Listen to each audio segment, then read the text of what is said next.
आज की वीडियो में हम लोग डिस्कस करेंगे ओ टू इंडोलेंस। अगर हम ओ टू इंडोलेंस की बात करते हैं तो इसको लिखा है जॉन कीट के द्वारा। तो सबसे पहला ही क्वेश्चन ये है, ode to indolence is written by, तो सी ऑप्शन हो जाएगा हमारा जॉन कीट। दूसरा क्वेश्चन है, the poem belongs to the genre of, यानी कि इस पोएम का जॉनर क्या है। तो इस पोएम का जॉनर है ओड। ठीक है। अगला क्वेश्चन, ओ टू इंडोलेंस बाज रिटन इन, ये लिखी गई कब, लिखी गई 1819 में। अगला क्वेश्चन है, the poem expresses a mood off, इस पोएम के अंदर किस मूड, ये जो कविता है वो किस मूड को दिखाती है। तो एब्सोल्युटली लेथार्जी, सी ऑप्शन हो जाएगा। लेथार्जी क्या होता है, पूरी तरह से सुस्ती वाली, सुस्त चीजें नहीं होती हैं, एकदम आलस से भरी हुई। पांचवी नंबर का क्वेश्चन है, in the poem three figures pass before the poet, कविता में कवि के सामने तीन लोग आते हैं, कितनी, तीन बार, थ्राइस। बी ऑप्शन हो जाएगा हमारा। इसके बाद में छठे नंबर का क्वेश्चन है, when the figures appear for the third time the poet recognizes them as, जब लोग तीसरी बार आते हैं तो कवि उन्हें पहचानता है, प्यार, एम्बिशन और पोइट्री। ठीक है, love, ambition and poetry. The poet's dominant mood prevents him from accepting their calls, D option हो जाएगा हमारा। द पोएट विशेष, कवि की इच्छा है किस चीज की, never to know how change the moons.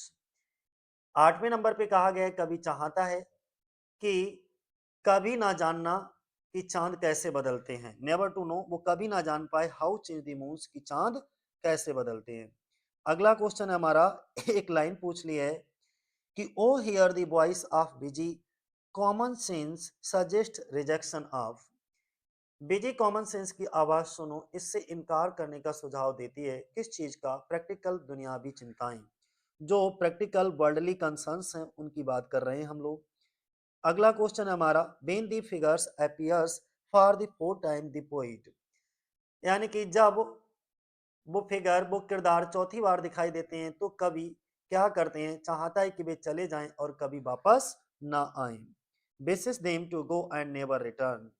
अगला क्वेश्चन, थ्री फिगर्स सिंबलाइजेज, ये जो तीन फिगर होते हैं वो किस चीज का सिंबलाइज करते हैं, यानी कि तीनों आकृतियां किस बात की निशानी है। तो इंसानी ख्वाहिशों की निशानी है, human aspirations, C option. According to the poet poem indolence is, यानी कि कविता के अनुसार इंडोलेंस है, इंडोलेंस का मतलब होता है आलस्य, आलस्य है क्या है, प्यार, महत्वाकांक्षा और कविता से बेहतर।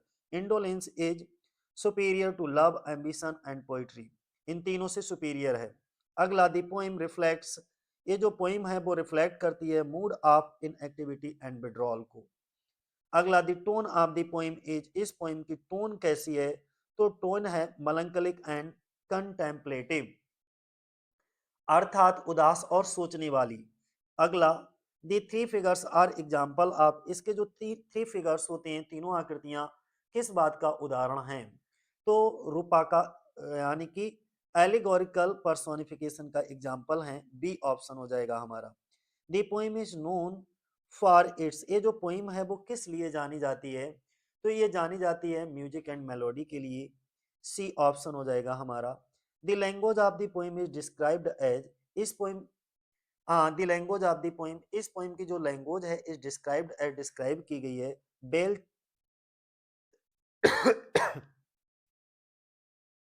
अच्छी तरह से तराशी हुई, सिसेल्ड।